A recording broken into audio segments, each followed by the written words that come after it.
All right. So I am excited to get this package.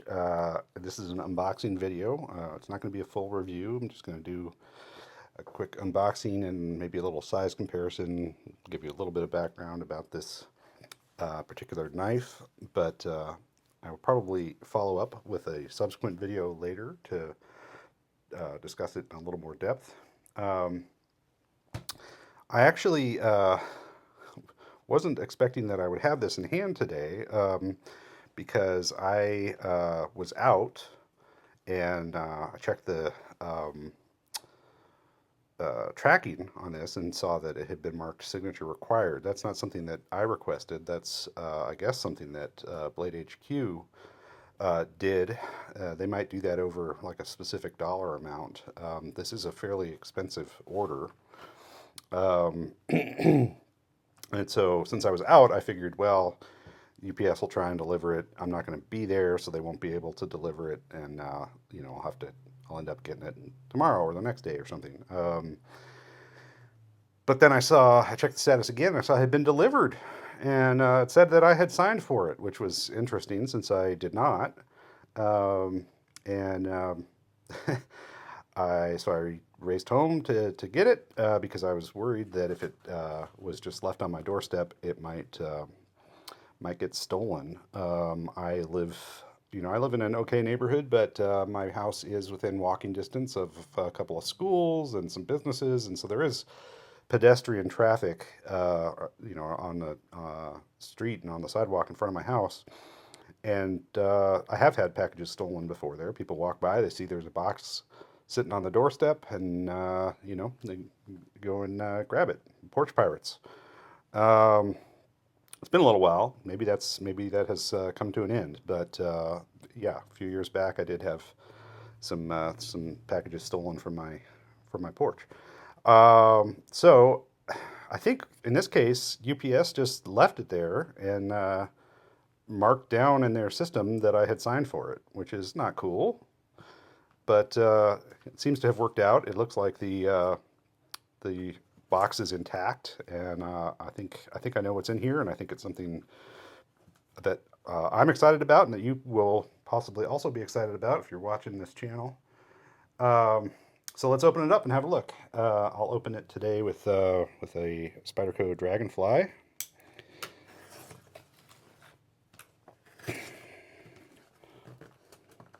Got some Post-it notes up on here just to cover up my my address. You all don't need to know my address.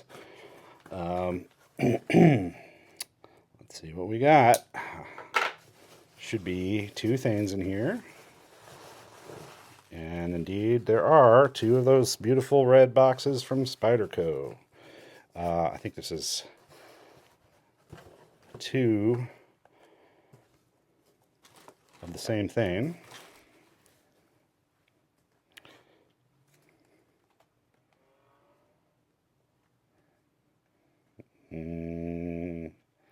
Oh, yes. The Spyderco Lum Tanto in M390.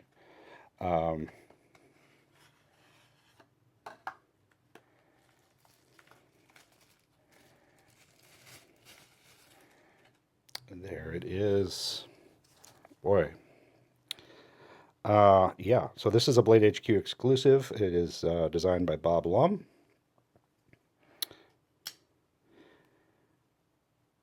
It is a Tanto, which is unusual for Spyderco. Spyderco does not make very many Tantos. And this is exclusive to BladeHQ. This design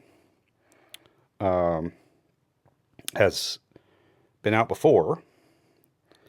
There is a previous iteration of the Lum Tanto as a folding knife that I think is the same proportions, the same, liner lock mechanism and everything. But it was in G-10 steel, and it was satin finished blade, not a black coated blade. And it's been a while since that one was on the market. So yeah, this is an exclusive from BladeHQ. At the time I'm recording this video, these are still available. So you may still be able to pick one of these up. but exclusives generally are limited. Um, so I expect this will probably sell out and eventually it won't be available anymore. Um, Bob Lum has designed some other things for Spyderco. In fact, one of the very first Spyderco knives that I saw and really liked was a fixed blade designed by Bob Lum, which was also a Tanto, an unusual Tanto that had a convex grind on it, an appleseed grind. Um, and that one, has been discontinued, and then it came back as a sprint run, but long gone. I never had a chance to pick one up. Um, and then Bob Lum also makes a very large fixed blade for Spyderco, and a smaller folding knife, the Little Lum folder, Chinese style leaf-shaped blade. Yeah, that's just some dust on there. And there's Lum's logo. Okay, and this is made in Seki City, Japan, from Bowler M390, which is a particle steel made in Austria. Okay, and we've got G-10 handle scales and a liner lock.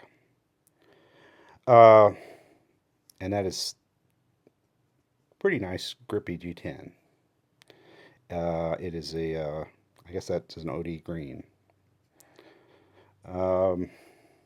Let's have a look at what Spyderco has to say about this knife.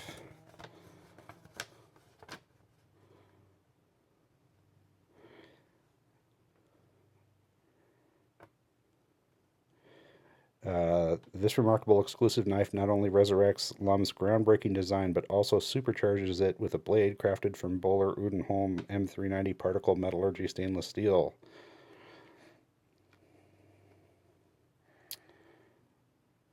Bob Lum was an exceptionally talented knife maker who specialized in adapting classic Asian blade patterns to modern custom and production knives, the true pioneer of the Americanized Tanto blade pattern. He was also one of Spyderco's most popular design collaborators. His iconic Lum Tanto folder combined a Japanese katana sword point with a knife-length blade to create the now ubiquitous Americanized Tanto profile. It then integrated it into a modern liner lock folder that still enjoys a cult following among hardcore Spyderco enthusiasts. All right, well, that's some bold language there. I know that some cold steel fanatics would say, no, it's cold steel that popularized the American Tanto knife. I don't know exactly the timeline of Bob Lum's Tanto design versus I guess Lynn Thompson designed the cold steel Tanto knives. So I'm not going to weigh in on on the provenance of the American Tanto and whether Bob Lum was deserves credit as being the pioneer, but that's certainly how Spyderco has described it there in that data sheet that came, or not data sheet, but a little letter that came with the Lum Tanto. And this should be another one of exactly the same thing. I went, I don't know. Obviously I have a problem with buying knives, and yeah, I bought two of these. It looks like it has a little bit of a belly to it. It's not just a straight edge here. And it is a compound grind, right?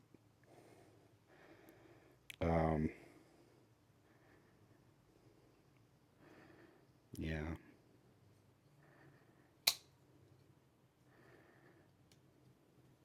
Is it flickable? Oh yeah. Oh yeah, it is very, very flickable. I like that. Yeah. So yeah, as I said, the original VG10 version of this was a satin finish, not a black titanium coated. Oh boy, that picks up fingerprints real easy, doesn't it? I just barely touched it. I just barely touched it, and it's got a fingerprint on it now. Yeah, so as a collector's item, you know, well, the black looks good. I think I would prefer it in satin or even stonewash as a user, because this black finish is going to get scratches in it that are pretty prominent, and this black hardware, including the pocket clip, is going to get scratched up pretty good if I carry one of these. But then again, I got two, so maybe I'll carry one and put one away to keep in good shape if I want to go and just look at it and admire it as a piece of design. Right, so size comparisons.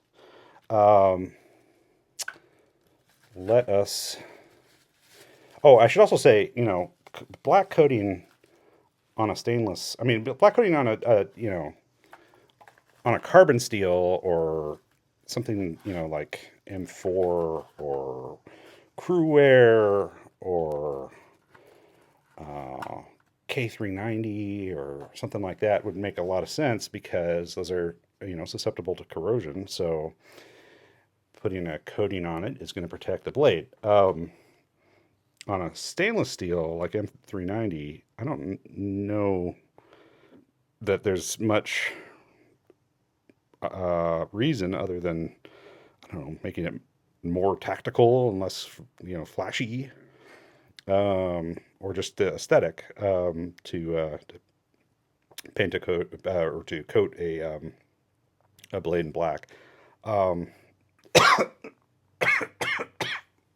Excuse me, a little irritation in my throat there. All right, let's look at some size comparisons. Let's compare this to some other Spydercos. How about a PM2, paramilitary 2, and a para 3.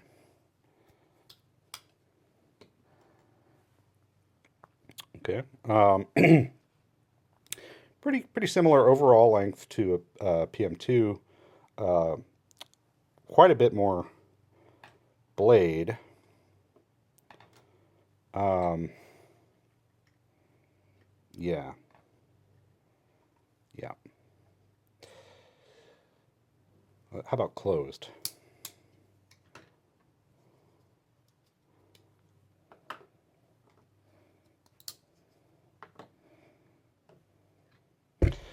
It does, you know, have similar height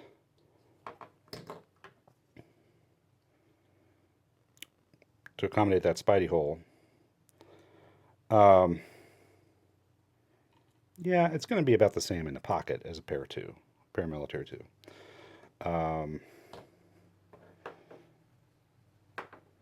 Let's compare it to a couple of Benchmades.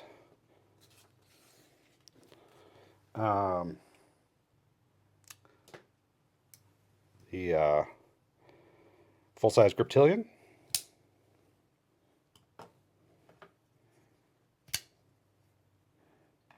Oh, I like the sound of that when it opens too. It's nice, it's a satisfying, solid funk. And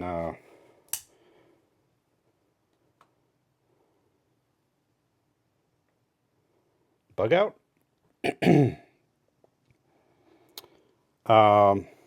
Yeah, I mean, it's quite a bit bigger than either of those. This bug out is an M390, also black coated. More of it in the Lum. These are actually similarly priced, I think. Yeah, this Lum is like $289, I think, was what BladeHQ is charging for them. And yeah, this is, you know, well over $200 as well. It's in the same territory. Obviously, you know, somewhat thicker with the Lum. Not a lot thicker. And the Lum, it's not as thick as the Griptilian. But yeah, that Lum is a big boy. If we wanted something with, so you know, it's similar overall size to the Paramilitary 2, but the Paramilitary 2 has a lot of handle for the amount of blade that it has. Here's a Endura. Okay. And sure, why not? Let's throw a Delica on there too, even though it's going to be dwarfed. All right, well, it's, with that Emerson opener Endura, it's, you know, similar territory. The Lum is a little longer, a little more blade, a little more handle. How about a truly large bladed, long bladed Spyderco? Let's compare it to a Police. Police is over 4 inches. The Lum is just a little under 4 inches on the blade length. Okay.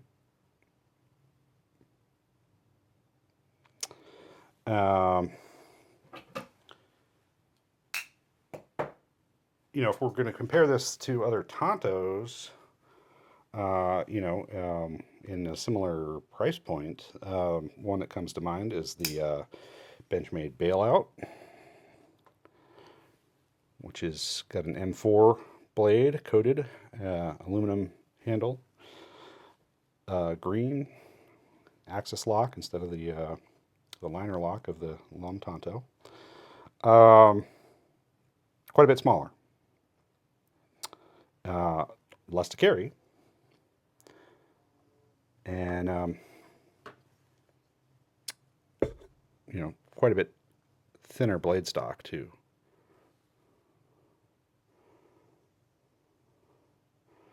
Okay. All right.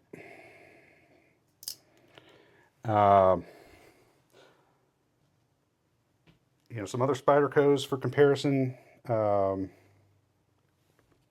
Here's the recent Crewwear Sprint Run Masad Ayub. That's got a blade that's comparable.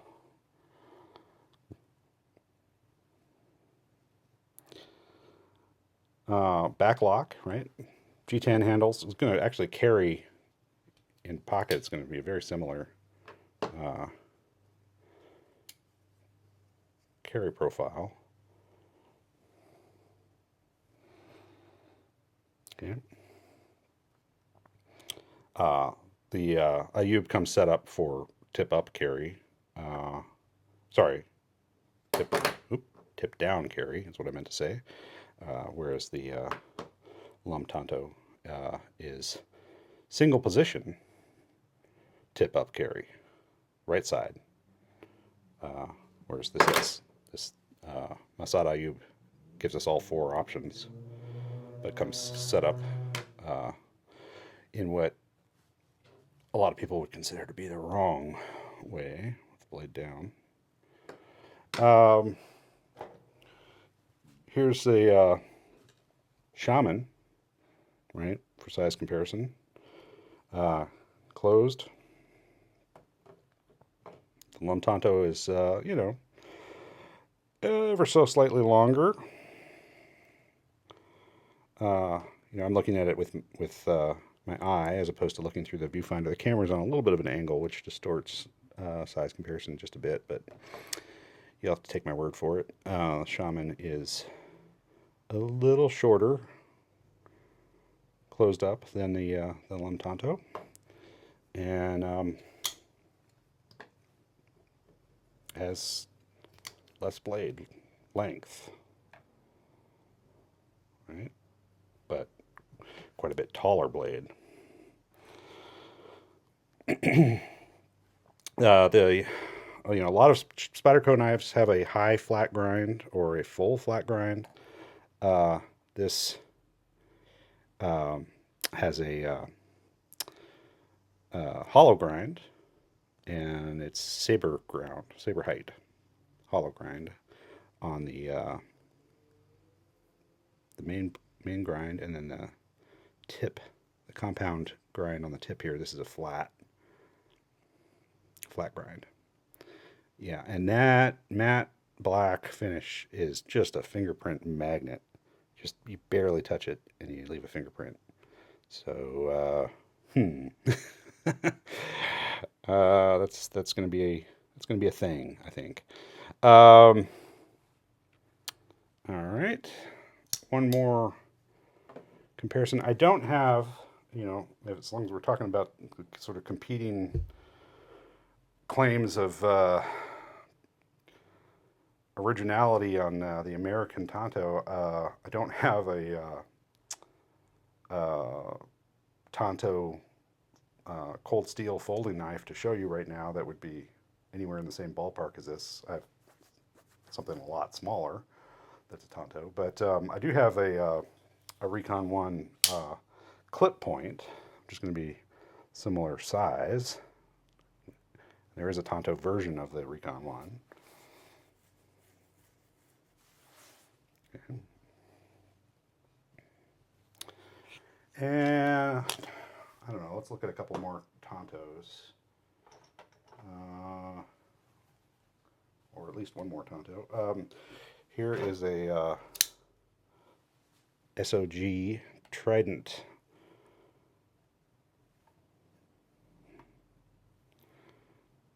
Okay. Proportioned similarly, the Lum has just a little longer blade. Just a hint longer blade.